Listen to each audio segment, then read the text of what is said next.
Hello, everyone.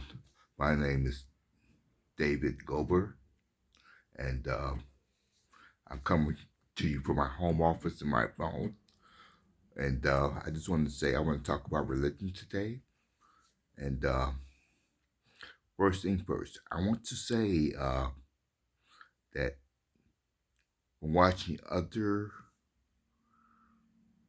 religious philosophers talk, I believe that God is neither man or woman.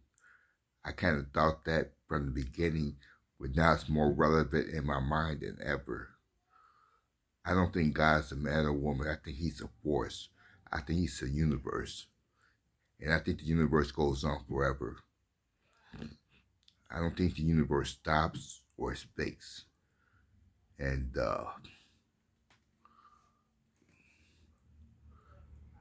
I believe that the people who were before us, like relatives and stuff,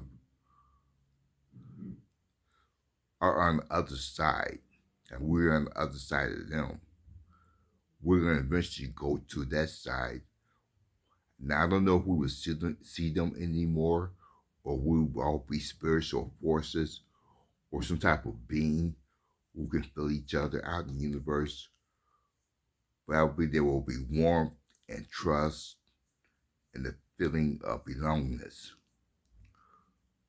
Now, have you ever been in your room late at night when you were young with the lights off and your mom and dad told you to go to bed and turn all the lights off in the pitch black and you felt scared? Well, I think that's a normal feeling. And I think the Europeans, they played on that by saying there's a devil. Well, people, I believe there may not be a devil. Actually, there may not be a devil. Because, let me explain myself, because the trick of the imagination to say there's the devil is to bring you into religious philosophy to pay money to be obedient so the devil won't punish you. So God won't punish you with the devil. Why would God, a universal force, sick the devil on you for your behavior? We're his children. I don't believe there's a devil. But I believe there's a normal feeling when you're a kid. You're so young and beautiful and exploring with your mind and stuff late at night in the pitch black in your room all by yourself that you say, I'm scared. And your imagination runs wild. That's like the universe. The universe goes on forever. Your imagination goes on forever. And religion has not helped civilization. Religion has hindered civilization. Religion has caused so many wars. Religion has caused people to have greed over human mankind. It has caused more suffering than helping people. I grew up Catholic, but the Catholic religion didn't do nothing for me. It caused nothing but pain in my life. But some people, I'm not hating them about their religion. They can be Catholics, to each their own. But I choose not to be a Catholic now that I'm a 61 adult male, 61-year-old adult male. But I have no religion. I just read books. And now that I'm out of prison, I'm going to eventually start traveling the world and learning more about God, the universe, and what's really out there out after this world. I believe there's many, many worlds after this world. I believe in reincarnation. I don't believe we can come back as an animal though. We're the highest being that God created. He created the animals for us to eat. And we will always eat animals as food in some form or another, spiritually, materialistically, physically for food. God gave us the craving to have food. If we didn't eat food, we wouldn't exist. If we didn't drink water, we wouldn't exist. We need spiritual food too. We need physical food to keep up our daily activities and to feel good. Everyone wants to feel good. But two, I believe that the black man and the black race is the highest form of life. You know, they say we're other races say we're monkeys and apes and gorillas. That's not true. We're the highest form of life. Actually, the Caucasians, the Europeans, they come from animals. Now, this sounds a little bit controversial, and I don't want my brains blown out for these people out there who keep hating on me. Well, it's been proven. I mean, I read many books, watched many talk shows that Caucasians have animal blood in them. Yes, it's true, people. And that's the reason why sometimes they can't control their behavior and they lash out like a wild, vengeful animal. But black brothers and sisters out there, hold your head up high because you know that God made you and He loves you. He gave you melanin to be able to take on the sun. We can't do 400 years of slavery and we're still striving on. We're beautiful people. Now, if I didn't have guts, I wouldn't be passing this message on to you from what I learned. If I didn't have guts, if I was scared, or if I didn't love you, then I wouldn't say anything. I was trying to get you knowledge for your mind so you can pass it on. But I don't know how long I'm going to live. I may live past 120, you never know. I may make it to 100 and may make your life expectancy go up to 150. You can't believe in the media, everything they say, well, people who don't live past 100. I don't believe that's true. Right now, it's age of 61, you may say, well, young man, you can die when you're 68 or 71. That's a long life. No, I don't feel that's a long life. I feel life in me. Sometimes I smoke on and off. I quit like, last time I quit for 17 years. And that's now, I started back for about 7 months. And I quit again. And I feel like I still feel invincible. I still feel like I can live another 100 years. But you may say, well, you'd be an eyeball if you didn't die and you're still alive. Everybody else is 80 years old and you're 150. You'd be like the Adams family. Well, you can't believe what the media says, all that TV show stuff, all that stuff. For all you know, life expectancy could go up and I'd be some man up in the Caucasus Mountains or by myself hiding in the cave at 150 years old. I may be in Africa with other African people, or maybe in South America. I may be doing my thing. The world may have changed totally. God may have come and gone. You never know. He may have revealed more secrets to us. The climate may have changed. The Martians may have came. No, I wasn't kidding. No, the Martians ain't gonna come. Some type of force from another entity may have come and make the world less overcrowded and brought us more knowledge and got rid of the people who cause nothing but harm. And you people know who you are. So don't play games. Anyway, I also want to say, let me get a cup of water. I'll be right back, people.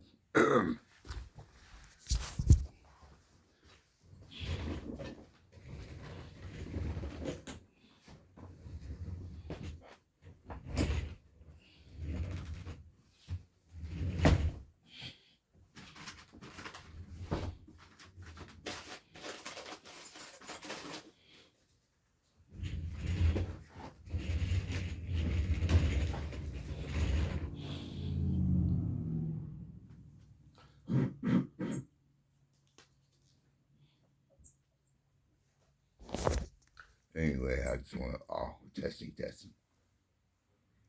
Testing, testing.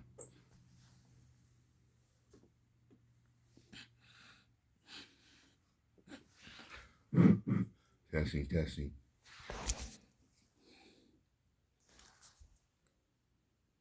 Okay, I'll be right back, people. Give me a second.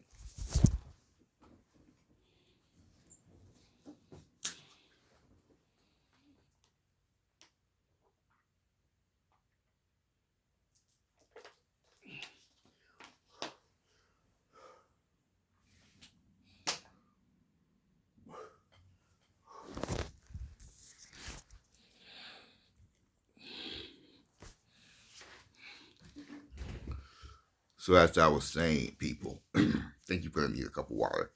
As I was saying, peace and blessings to you guys be back, everyone, no matter what race you are. I exclude nobody. Maybe we all get together, live in harmony forever. But as I was saying, the universe goes on forever. That's what I believe. I believe that God is the highest and most beautiful force that has ever existed. I believe He had no. Now, religion, of course, took the concept that there was no beginning or no ending. Of course, God has no beginning, and He would never have an ending. It's like mathematics, but it's a reverse for us as human beings, His children. I mean, not His children, His or her children, the force's children. We have a beginning, just like mathematics and science. You gotta look. God is a scientist. You gotta look at it like science. Do a science experiment. Look at do your science and your math. God's about the science and the math and English last. So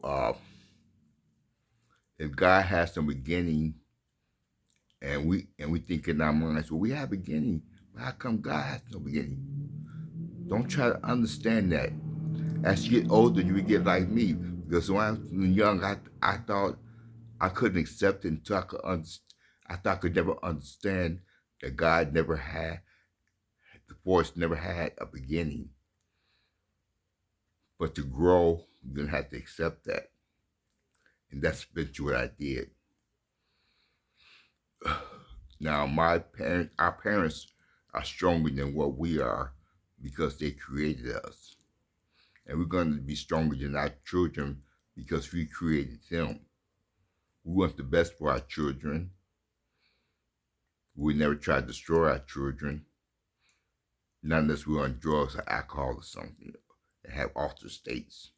But other than that, we want the best. And as far as all these preachers, hallelujah, this and that, God praise, put some money in my basket. Help me buy a new jet Cadillac airplane to visit you overseas. Put $1 million, everybody in my best every Sunday. You know that's a real ball. You know that's a con artist. I come to you with knowledge and truth. You can either accept that or not accept it. I come to you with book knowledge that I learned and from watching videos and from really feeling stuff and grasping the truth, which I'm spreading to you. Now you can donate or you don't have to donate, but I'm still going to give you this knowledge because I want to see you on the other side, in the next world, in the other universe. My first trip, I plan on taking out of the United States now I'm out of prison. I plan to go to Jamaica. I'm going to go to some of their libraries and study some of their philosophies, religion, and talk to some of the native people. I'm going to take pictures and I'm going to use my imagination to tell you what I think about stuff. And from there, I may visit the Middle East, Asia, or read books, go to caves and study stuff, go to libraries, see monuments, go to Egypt, see the pyramids, just really learn so I could bring you more knowledge.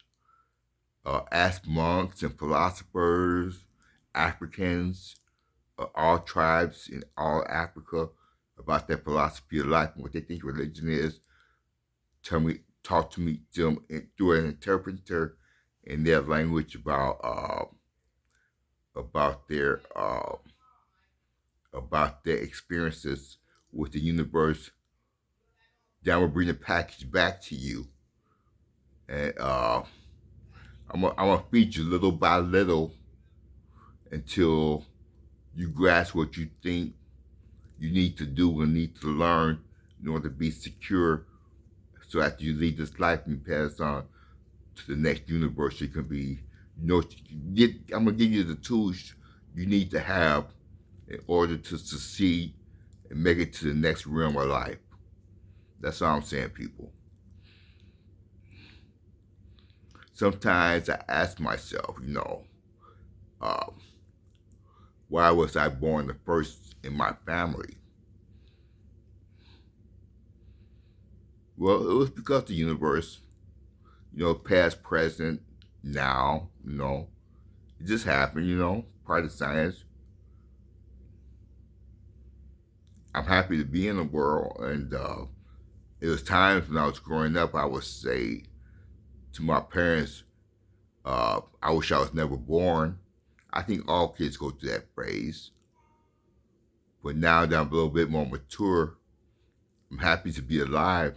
They gave me the greatest gift. But the universe, I believe, goes on forever and ever and ever. I believe the universe never stops. And I believe there's worlds that goes on forever and ever. But people, I want to relate something to you right now. What do you think about nightmares? You think nightmares are just a mental illness, or you believe it's a reality, or God trying to tell you something? Well, let me tell you about why I think nightmares are not part of reality. I mean, they could be part of reality, but at the same time, they're not part of reality because your experiences that you have every day or problems you have every day could be true. That what could possibly be the outcome of tomorrow after you go to bed tonight and you keep waking up because you may not have the confidence, or you may tell yourself, I'm not going to face this problem. Tomorrow I'm going to let this person at the office take advantage of me, instead of saying, when I go to the office tomorrow, I'm going to stand up to this person no matter how many of the coworkers standing around watching. I'm going to stand up and not let this person take advantage of me. Or you may say to yourself, I'm tired of being sent home early from work because they're taking advantage of me and I need the money to pay my rent or whatever. I went to college for 4 years, and you have a choice. The boss loves you. I'm not talking about being a snitch. All I'm saying is, do what you got to do to get ahead. You work for 4 years to schooling, you have a degree, and you want to make some money. And that's your field.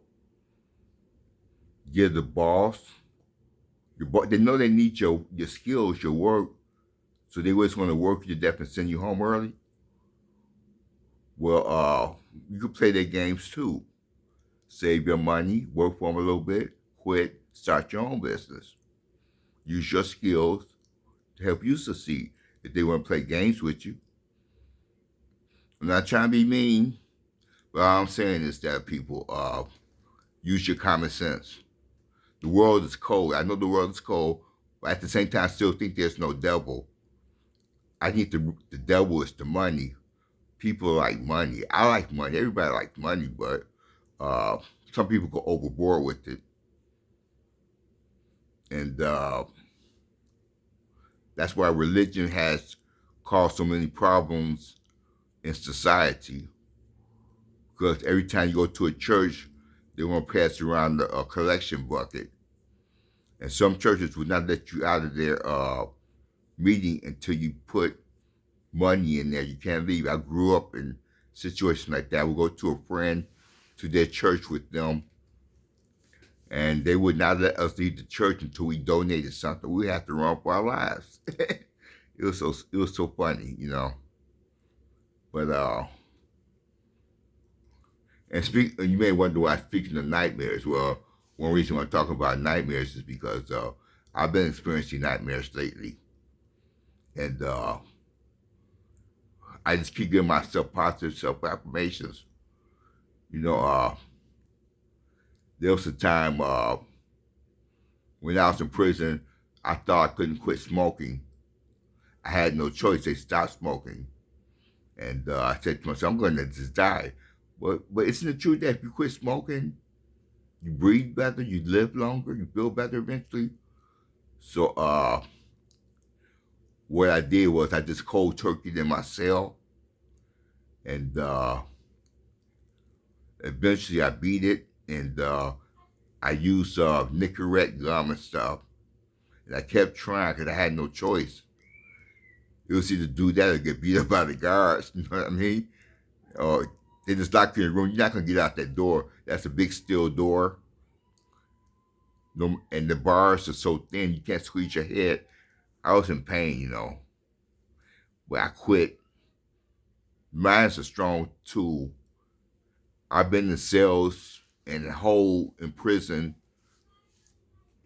where they said where I disobeyed and they put me in the hole where the room was so small, it was like a closet, and it was so cold, and all I had was one blanket and a t-shirt and a thin pair of pants and mattress thin as a pencil, with noise all around me from other inmates in other cells, screaming, terrible food, coldness, in the cell for 5 months straight,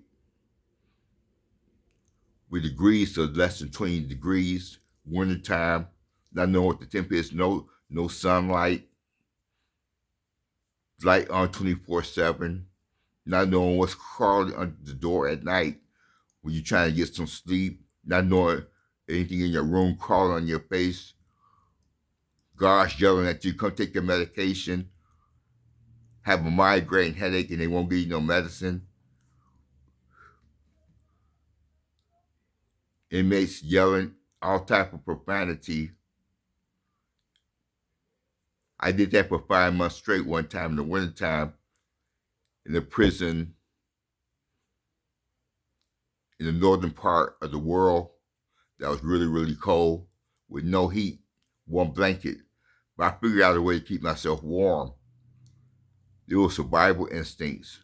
And at the same time, I was going through withdrawal symptoms from nicotine. That was my first time in prison. And that was my first time being in the hole. But reason why I went to the hole was I had to defend myself. And if I didn't defend myself, I may not be here right now. And I paid the price for defending myself. I ended up in the hole. But I think it was well worth it. And so anyway, God was with me. And when I got out the hole, I turned my life around. I got transferred to another prison after I got out the hole. And I made new friends. And I forgave the people, my other inmates who I was arguing with while I was in the hole, talking about each other. You know, we talk about each other to death. You know how us brothers do it when we get stressed out. They said they're going to beat me up when they saw me at the new prison. Never did. They just ran the opposite direction when they saw me. I said, hey, man, I ain't after you. I said, come on, let's go play some basketball in the yard. We never touched each other. They just had the capacity to talk a lot of shit more than me, which made me scared and angry. But they never did, anything. They just like to talk shit. That's all. But God was with it. God was with me. God was with us. Wasn't that bad of an experience. I actually had some fun in prison. I learned some skills, but it was a wake up call. So I just want to say to you people, now the Bible, it says in the Bible, obey your mother and your father. I think you should obey your mother and your father because they have experiences that you haven't had in life, that they love you and they don't want you to go through what they went through. And usually when the next generation has more opportunities than the generation before them. So you should listen to your parents. You know, you would never want to hurt your parents. Your parents definitely would never want to hurt you. Actually, your parents love you more than you love yourself. So people get together. Uh, let's see. The mind's a strong tool which God gave us, which we can use to overcome any obstacle. I heard a story about a guy in prison who was in one of the worst prisons and thought he was in heaven because he was going down. He was being transferred by airplane to Florida to be tested for the death penalty. Can you imagine that? Being tested, you had to go to court for one of the worst prisons in another state, to fly down to another prison in another state to go to court to see if you're going to get the death penalty. Wouldn't you be using the bathroom all over yourself, worrying? Lethal injection? Not knowing when they're going to come knocking on your cell door and put the cuffs on you and say, your time is up, would you go? That is scary, isn't it? Not knowing when they're going to stick that needle in your arm.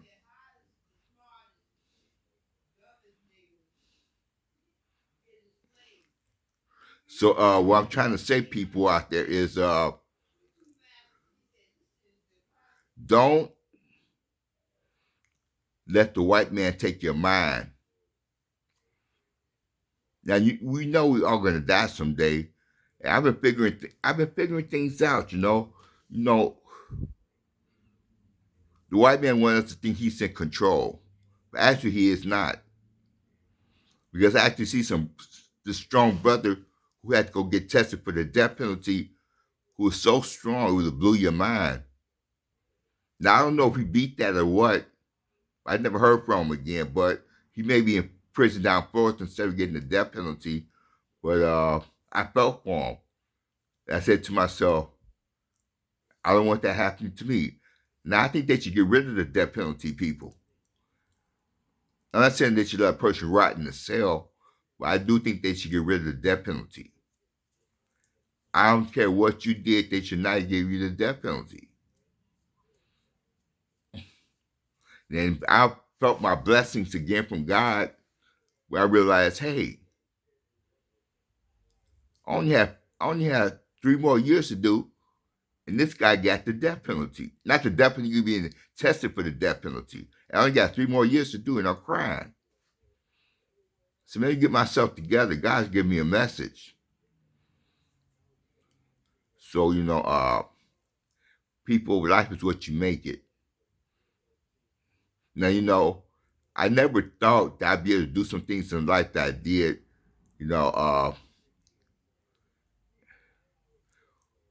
I was always a crybaby when I got in trouble and was trying to pay the consequences. Uh, I didn't want to go to prison when they told me, well, Mr. Gober, I got the judge when he passed it down to me, said, we're sending you to prison. And I was so scared I did not know what to do. But all those horror stories they told me about prison, they weren't exactly true. It was the administration more than the prisoners who were the problem. It was the administration people.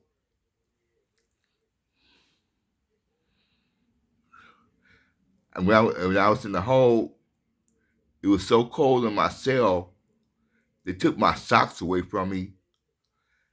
I was walking in my cell, a concrete floor, that my toes, my feet were so cold.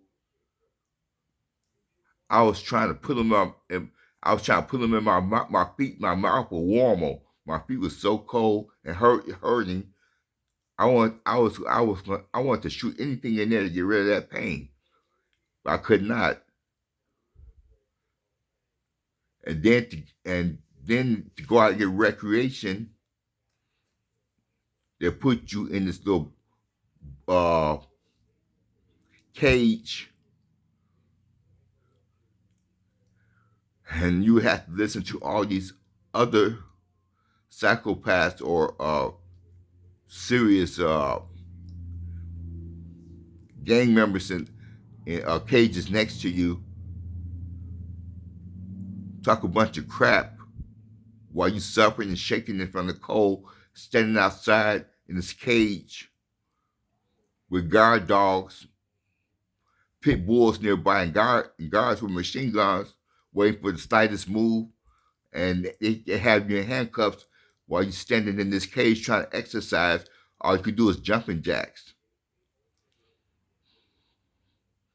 And I kept asking them, I said, well, can I at least put on socks while I'm standing out here in this cage? They wouldn't let me put socks on. They never called me the N word, but I knew what they were trying to get to.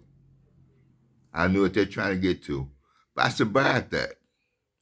So if you want to survive something, you can survive it. You just got to put your mind to it. But I'm so happy I made it out of there. I said, I think I was going to make it out after a certain time went by. I had the will, though. God kept giving me the will to keep going on. I could have hung myself. I could have did a lot of stuff, but I said no. It's too much to live for.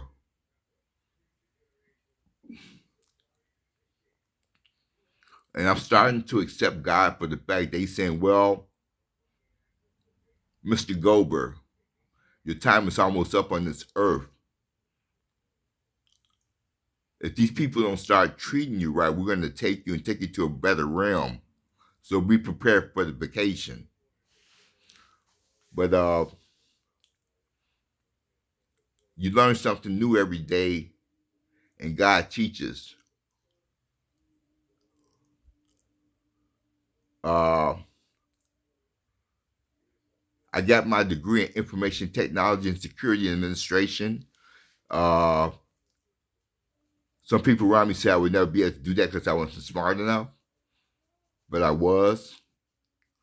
I never really got a job in that field, but I do some advising here and there, and I do some self stuff with myself, so I won't get ripped off or something by someone calling me trying to hack my phone or something. I know how to do this. I save myself money here and there from getting ripped off from scammers, or I know about passwords and stuff. I know things about here and there. I don't know how to fix.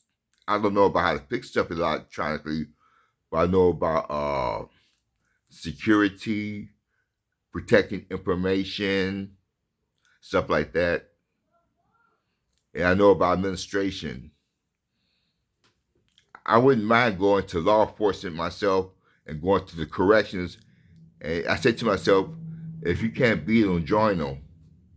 I would like to, help some kid out who's in prison, who wants to get out of the cell sometimes and needs, to talk to administration to get back in population. I'd be willing to help that kid if I was a correction officer / social worker. I wouldn't have, sign their life away, and steal all their rights. I would help that kid because I saw myself in that kid's shoes when I was their age and going through the same thing in my life. So, folks out there, I want to tell you, do unto others as you want others to do unto you. I learned from this. I think karma is real. Yes, I did something bad. That's why I went to prison, and I paid my karma. And God decided after I did a certain amount of acts in my life, a certain thing happened. He said, well, "Your karma is clean again." I believe karma is real. We all have to pay with karma. Sometimes we don't learn. God doesn't get happy out of using the karma against us. He just wants us to learn. that we can't go in life doing certain things. Now, am I going to mess up again some form of life? Yes, because I'm only human. And God's going to punish me again because I'm his child. His or her child, the universe. I'm not saying his or her, but it's the universe. So I'm just going to keep moving on forward. Sometimes I spend my days doing meditation in my room. I think a lot. And now I'm going to go get some worms. That's now that the weather's warming up. I'm going to go get some worms and walk down to the lake and go fishing and get my radio and listen to some music while I'm fishing and just relax and catch some fish. Uh, get myself, a picnic basket, go down to the lake, do some fishing, catch some fish, come back, saute it, freeze it until I can have enough fish, have a fish fry, and get some French fries, get some potatoes, cut some French fries. And if you know who I am out there, people, you can drop by and eat with me. And no, it's not the Last Supper. uh, I don't overdrink. I used to drink a lot when I was younger. I don't drink the way I used to. Because I think drinking can make you really, really sick, especially if you drink on an empty stomach. And so be careful of how much you drink.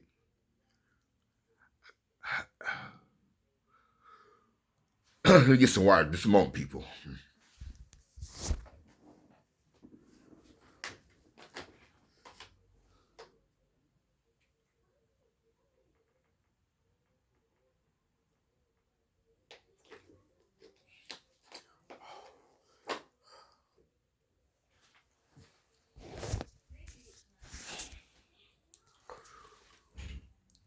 I like to get back to natural type of stuff like I believe marijuana's okay, but I think alcohol is bad. If you're gonna drink in moderation. I don't believe too much in cigarettes. Now I may have a cigarette every once in a while. I'm not gonna go overboard with it. But no, there's like indica and other stuff. Don't rely on the artificial stuff. Use natural fruits and herbs in your life. I like natural stuff. I like things from scratch. I like nature. That's what keeps you healthy and going. Now, there's certain things that God put on this earth that He doesn't want us to eat. You gotta be careful with that. It may not be pork. I think pork is okay to eat. I think it's a myth that they say certain types of pork you can't eat. A certain type of pork is actually good. It's good for you. Now, black people have eaten a lot of pork through slavery, and we're still alive, still around, ain't we? But now that remember chitlins, they said that chitlins may raise your blood pressure, but I haven't had chitlins in a while. But if you do eat chitlins, eat it in moderation. And exercise after you eat chitlins. Now ribs, I can eat some good ribs. I just brought some ribs recently. I can sit back and eat some ribs and not feel guilty because ribs have never really made me feel sick or anything. It's actually made me healthier and gain weight. And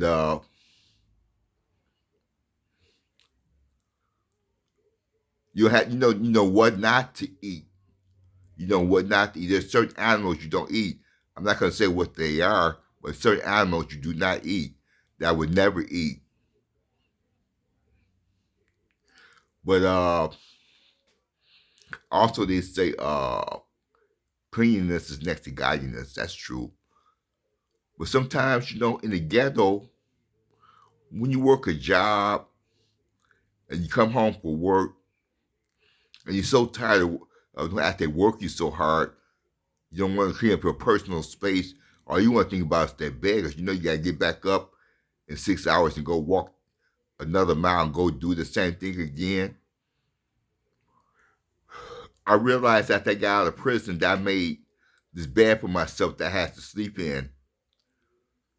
Because before I went to prison, I was doing good. I already had a police record, but I was doing good. And I would get certain type of jobs.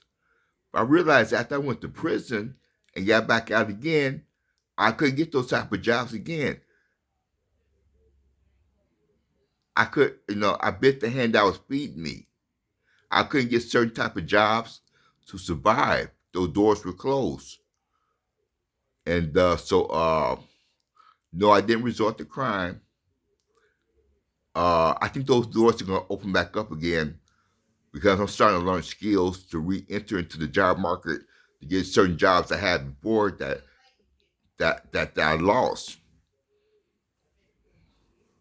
Only job in the last 8 years that I have been out, only type of jobs I have been able to get jobs where I'll be standing on my feet for like 12 hours straight. Actually, I'm not lying to you.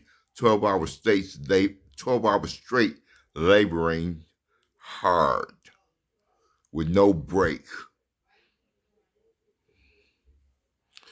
But now that I'm self-employed mostly, things have gotten a lot better.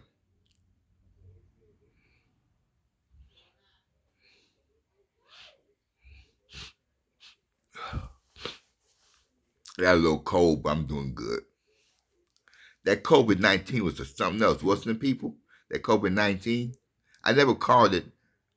Well, I may have called it, but they never told me. I was going to get the shot anyway. That was, we couldn't, they wanted to have everybody stay home 24/7. And the government, ooh, I don't want to talk about that.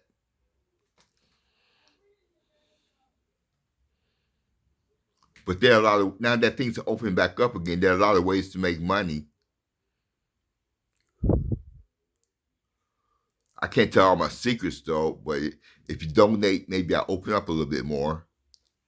Um, as you know, you may saw some of my music on YouTube. I'm a part-time musician. I just came out with a song called "Sexy Girl" and "Marijuana Girl." You may hear it on YouTube if you go look at my channel, David Gober. Look for me, search for me, and hit the subscribe button, and also hit the like button and comment and donate. Uh, that helps me keep me going. If you don't donate, I won't be able to deliver these shows to keep bringing you content and tell you what's going on and keep you entertained. Uh, because if you don't donate, I would have to go work for these very people who are oppressing us instead of being independent and bringing you this message and feed you this spiritual food, people. So donate so I can keep bringing you knowledge and truth. Peace until next time. And my donation channel is all lowercase. David Gober, last name spelled GOB as in boy, E as in Earl, R as in Ralph, Gober, David Gober, 447 at gmail.com. No matter how much you donate, it will be truly appreciated. And look for me next time on my channel. Until then, peace out. Bye bye. Peace, blessings, and love, everybody. Bye bye.